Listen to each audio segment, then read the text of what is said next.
हाँ प्रिय विद्यार्थियों, बीए द्वितीय वर्ष विषय संस्कृत की ऑनलाइन क्लास में एक बार आपका पुनः हार्दिक अभिनंदन है।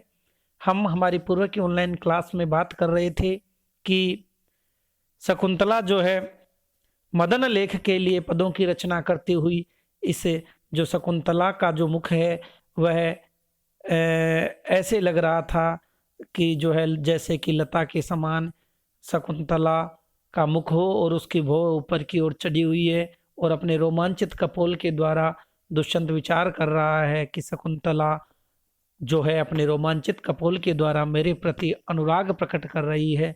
ऐसा ऐसा हमने पढ़ा था। आगे जैसा कि आप स्क्रीन पे देख पा रहे हो, शकुंतला कहती है, हला अरे सखी चिंतितम मया गीत वस्तु, मैंने गीत का विषय जो है विषय वस्तु सोच लिया है।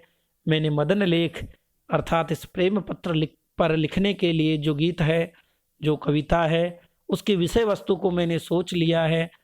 न खलु सन्निहितानि पुनर्लेखन साधनानि, किंतु जो है यहाँ पर जो है न खलु सन्निहितानि, यहाँ सन्निहित नहीं है, उपलब्ध नहीं है। पुनर्लेखन साधनानि, यहाँ लेखन के साधन उपलब्ध नहीं है। मैंने गीत वस्तु को तो सोच लिया है पर यहाँ लेखन के साधन उपलब्ध नहीं है। मैं लिखूं किससे?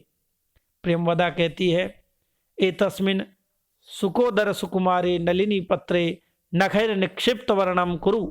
तो प्रेमवदा कहती है कि जो है इस एतस्मिन, इस सुकोदर सुकुमारे, सुख के उदर के समान सुकुमार कोमल, सुख अर्थात तोते के उदर भाग के समान कोमल यह जो नलिनी पत्र है, नलिनी पत्रे, इस नलिनी पत्र पर, इस कमलिनी के पत्र पर जो है नखैर नाखूनों से जो है निक्षिप्त वर्णम कुरु, नखों से वर्णों को निक्षिप्त कर दो, अंकित कर दो। इस कमलिनी के पत्र पर नाखूनों से ही आप अपना जो है गीत की विषय वस्तु को आप लिख सकते हो। प्रिय जो है सखी शकुंतला कहती है, यथोक्तम रूपयित्वा, पूर्वोक्त रूप से जो है जिस प्रकार यथोक्त है कहा गया है ऐसा रूपयित्वा अभिनय करके, हला अरे सखी शृणुतम इदानीम, अब जो है शृणुतुम इदानीम संगतार्थम न वेति, कि सुनो इसका अर्थ ठीक बैठता है या नहीं। शृणुतम इदानीम संगतार्थम न वेति, कि यह संगत अर्थ है या नहीं है, इसका अर्थ ठीक बैठता है या नहीं है।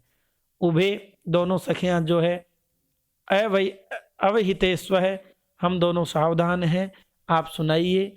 आगे शकुंतला वाचयति, वाचन करती है, पढ़ती है अपने गीत की विषय वस्तु को।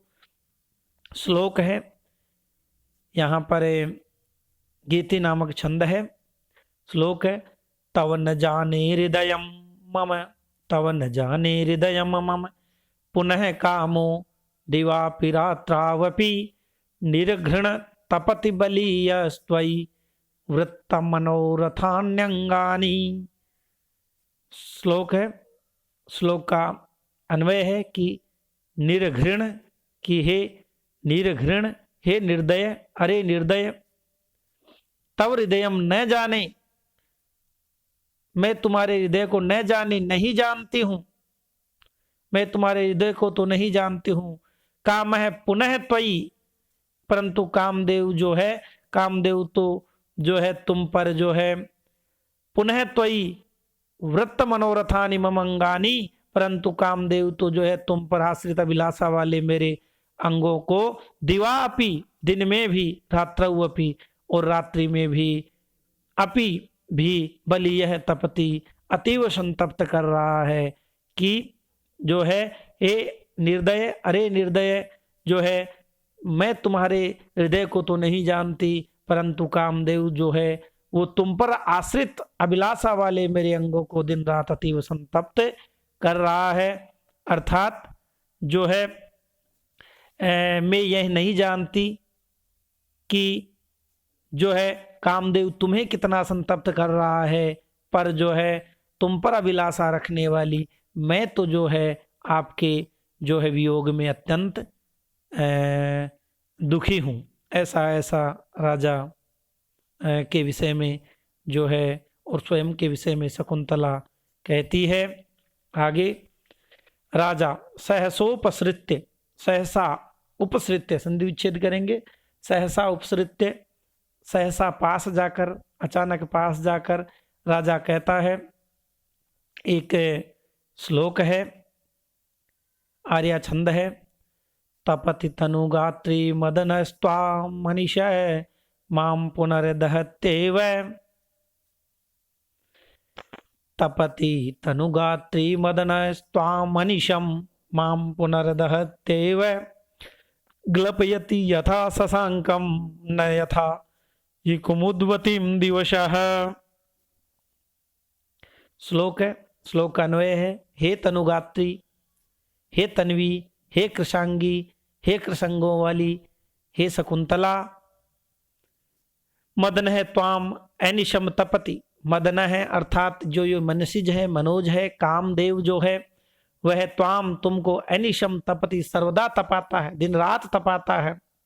माम पुनः दहती एव, लेकिन फिर मुझे तो ये दहती एव जो है जलाता ही है। आपको तो तपाता है पर मुझे तो जलाता ही है। दिवस यथा शशांकम ग्लपयति, दिवस यथा दिन जैसे, यथा जिस प्रकार, शशांकम ग्लपयति चंद्रमा को जैसे, ग्लपयति म्लान करता है, तथा ही उतना तो कुमुद्वतीम न ग्लपयति, उतना जो है कुमुद्वतीम अर्थात कुमुदिनी को, कमलिनी को, न ग्लपयति इतना कमलिनी को म्लान नहीं करता है। तात्पर्य है कि जो है कामदेव तुम्हें निरंतर तपाता है परंतु वह मुझे तो जला ही रहा है, अर्थात मेरी काम पीड़ा तुमसे कहीं अधिक है।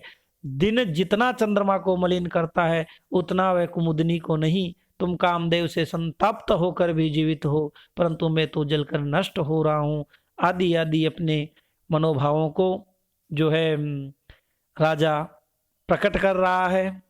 शकुंतला के विषय में अपने मनोभावों को प्रदर्शित कर रहा है और साथ ही शकुंतला के विषय में और शकुंतला के प्रीति और जो है प्रणय के विषय में जो राजा कितना डूबा हुआ है उसे भी जो है राजा अपने इन मनोभावों के द्वारा जो है व्यक्त कर रहा है, बता रहा है। आगे जो है सख्यऊ, दोनों सखियां हैं। सहर्षम, हर्ष के साथ, प्रसन्नता पूर्वक। स्वागतम अविलंबिनो मनोरथस्य, स्वागत है अविलंब सफल होने वाले मनोरथ का। आपके अविलंब अर्थात बिना किसी विलंब के जो सफल होने वाला जो मनोरथ है उसका स्वागत है। शकुंतला अभ्युत्थातुम इच्छति, शकुंतला अभ्युत्थातुम इच्छति, शकुंतला जो है स्वागत के लिए जो है उठना चाहती है। राजा अलम अलम आयासेन कि अरे रहने दो, कष्ट करने की आवश्यकता नहीं है। और जो है इन्हीं शब्दों के साथ जो है एक आर्या छंद में निबद्ध श्लोक का राजा वाचन करता है। श्लोक है संदष्ट कुसुमय शयनान्या शुक्लांत विषय भंग सुरवीणी गुरु परितापानि नते गात्राण्युपचार मरहंति। पुनश्च संदष्ट कुसुमय शयनान्या शुक्लांत विषभंग सुरभीणी गुरु परितापानि नते गात्राण्युपचार मरहंति। श्लोक है, अन्वय है। संदष्ट कुसुम शयनानी, संदष्ट कुसुम शयनानी जो है, संदष्ट कुसुम शयनानी जो फूलों की सैया है, फूलों की सैया को संदष्ट मर्दित करने वाली, कुसुमों की सैया को, फूलों की सैया को मर्दित अर्थात मसलने वाले संदष्ट कुसुम शयनानी आशुक्लांत विषभंग सुरभीणी और आशुक्लांत, आशुक्लांत शीघ्र ही मुरझाए हुए, विषभंग सुरभीणी विष अर्थात कमल नाल के, भंग सुरभीणी टूटने से सुगंधित, शीघ्र ही मुरझाए हुए कमल नाल के टूटने से सुगंधित। गुरु परितापानी अत्यधिक संतप्त, ते गात्राणी तुम्हारे जो गात्राणी, गात्राणी यानी शरीरावयव हैं, शरीर के अंग हैं, जो आपके अंग प्रत्यंग हैं, वो उपचारम न अर्हन्ति, उपचारम अर्थात जो है शिष्टाचार पालनम, शिष्टाचार पालन के न अर्हन्ति योग्य नहीं है। फूलों की सैया को मसलने वाले, शीघ्र मुरझाए हुए कमल नाल के टूटने से सुगंधित, अत्यधिक संतप्त तुम्हारे अंग शिष्टाचार प्रदर्शन के योग्य नहीं है। राजा ऐसा कहना चाह रहा है, कहता है, तात्पर्य है कि शकुंतला को शिष्टाचार के लिए उठते हुए देखकर राजा उसे सकारण रोकता हुआ कहता है कि तुम्हारा शरीर पुष्पशैया पर स्थित होने पर भी क्लांत है, थका हुआ है, कमल नाल भी तुम्हारे अंगों के स्पर्श से मुरझा गए हैं, अतः ऐसी अस्वस्थ दशा में शिष्टाचार के निर्वाह के लिए शैया से उठना उचित नहीं है, आवश्यक नहीं है, ऐसा यहाँ बताया गया है। इस श्लोक में शकुंतला की काम संतप्तावस्था का चित्रण कवि की श्रृंगारिक कल्पना का परिचायक है। विरह ताप की शांति के लिए जो मृणाल आदि अपनाए गए थे वे भी तापाधिक्य से मुरझा गए थे, आदि आदि बातें यहाँ बताई गई है। आगे जो है हम हमारी आगे की ऑनलाइन क्लास में आगे की विषय वस्तु पर बात करेंगे। आप मेरी पढ़ाई हुई विषय वस्तु को एक बार देखेंगे, सुनेंगे, समझेंगे। यदि कोई समस्या हो तो आप मुझे व्हाट्सएप आदि के माध्यम से अवगत कराएंगे। मिलते हैं आगामी ऑनलाइन क्लास में। भवेत् तावत् शुभम मंगलम। जयतु संस्कृतम, जयतु भारतम।